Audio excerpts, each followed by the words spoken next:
Anda kembali bersama kami dalam IDX Conversation Close. Sehingga pemirsa, keberadaan perusahaan startup telah menjamur di berbagai belahan dunia termasuk Indonesia. Bahkan diantaranya sudah menjadi tren dari tahun ke tahun. Dan fintech sendiri merupakan sebuah inovasi teknologi modern di bidang keuangan. Kemajuan teknologi membuat fintech diminati oleh masyarakat. Hal tersebut membuat tahun 2019 ini mencatat tren fintech yang masih marak diperbincangkan. Bahkan di tahun ini, pemirsa, di tahun 2020, fintech juga masih menjadi tren di dunia termasuk Indonesia. Di mana fintech di Indonesia tidak hanya peer-to-peer lending, tetapi juga ada payment yang diatur oleh OJK dan BI, marketing dan juga fintech lainnya. Dari 310 fintech yang legal, ini peer-to-peer ternyata mendominasi di Indonesia. Bagaimana kemudian distribusi ekosistem financial technology di Indonesia? Kita coba cermati juga grafis yang sudah kami persiapkan, pemirsa, di mana ini distribusi ekosistem fintech. Kita coba lihat lebih lanjut seberapa banyak sebetulnya peer-to-peer lending yang ada di Indonesia. Kita lihat ini data yang pertama, P2P lending ternyata mendominasi sebesar 46%. Kemudian payment system ini menyusul di posisi kedua dengan 21%. Sementara marketing provisioning ini sebesar menggila karena mereka memanfaatkan kesusahan dari hidup masyarakat akibat pandemi. Satgas Waspada Investasi memperkirakan kerugian masyarakat akibat penipuan investasi bodong di Indonesia mencapai 92 triliun rupiah di sepanjang 10 tahun terakhir. Mulai dari investasi ilegal, fintech ilegal, hingga yang terbaru ini bahkan gadai ilegal mulai menjamuri ranah P2P lending. Satgas Waspada Investasi menghimbau kepada masyarakat agar sebelum melakukan pinjaman di fintech lending dan berinvestasi di sektor keuangan digital untuk memastikan pihak yang menawarkan pinjaman dan juga investasi tersebut memiliki perizinan dari otoritas yang berwenang sesuai dengan kegiatan usaha yang dijalankan. Dan kita coba lihat bagaimana kemudian data-data terkait dengan penutupan sejumlah investasi bodong dan juga pinjaman online ilegal atau fintech ilegal yang dilakukan oleh Satgas Waspada Investasi oleh Otoritas Jasa Keuangan.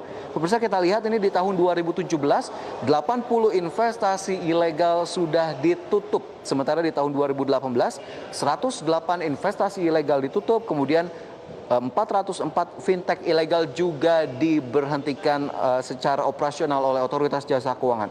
Sementara di tahun 2019, pemirsa, data menunjukkan bahwa 47 investasi ilegal dan juga 399 fintech ilegal ditutup oleh Otoritas Jasa Keuangan. Sementara tadi yang sudah saya sebutkan ada satu tambahan, yakni gadai ilegal, di mana di tahun 2020 820 investasi ilegal ditutup, kemudian fintech ilegal yang berjumlah tidak tanggung-tanggung 2.840 juga ditutup oleh OJK dan 143 gadai ilegal yang dinyatakan tidak terdaftar dan memiliki perizinan ditutup oleh Otoritas Jasa Keuangan. Banyaknya data ini tentunya harus membuat Anda tetap dan harus semakin waspada jika ingin memilih sarana berinvestasi ataupun menggunakan jasa financial technology.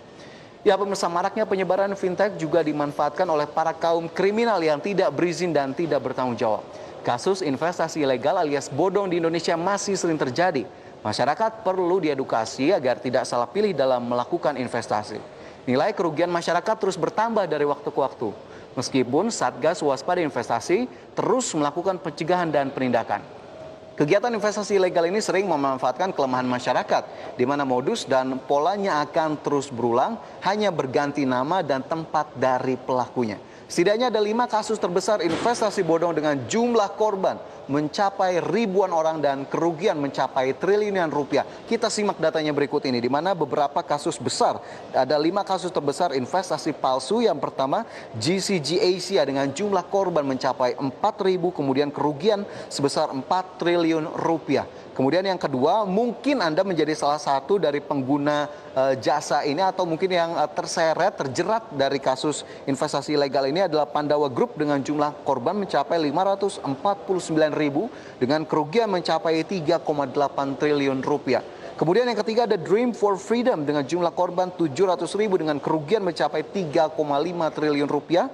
Dan berikutnya ada kasus 4 travel umroh yang ini juga cukup menghebohkan, di mana jumlah korban mencapai 164.757 dan kerugian mencapai 3,04 triliun rupiah. Dan yang terakhir ada Cakra Buana Sukses Indonesia dengan kerugian mencapai 1,6 triliun rupiah yang dirasakan oleh korban sebanyak 170.000 orang. Bukan bukan angka yang kecil, bukan jumlah kerugian yang kecil, dan ini lagi-lagi harus kita waspadai lebih lanjut.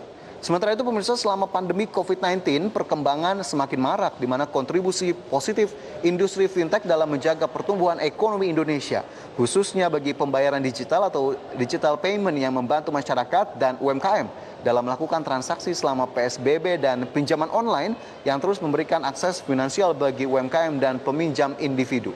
Otoritas Jasa Keuangan atau OJK mengumumkan update penyelenggara fintech lending terdaftar dan berizin di OJK per 14 Oktober 2020 lalu. Di mana sampai dengan tanggal tersebut, pemirsa, total jumlah penyelenggara fintech peer-to-peer lending atau fintech lending yang terdaftar dan berizin di OJK sebanyak 155 perusahaan. Dan tidak hanya konvensional, akan tetapi fintech syariah ini pemirsa juga mulai bergabung dan bersaing, di mana masa pandemi COVID-19 rupanya membuat perusahaan financial technology berbasis syariah di tanah air tumbuh pesat.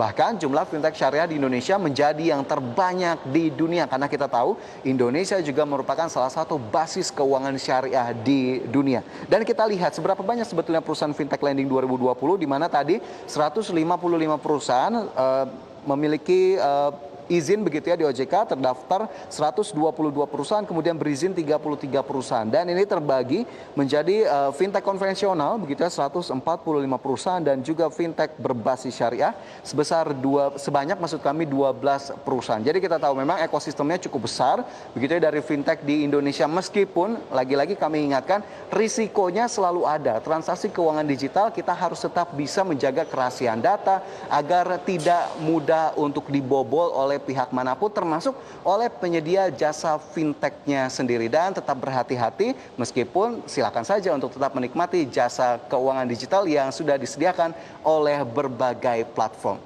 Ya pemirsa, jangan kemana-mana karena setelah ini kami akan kembali dengan sejumlah informasi ekonomi dari dalam negeri.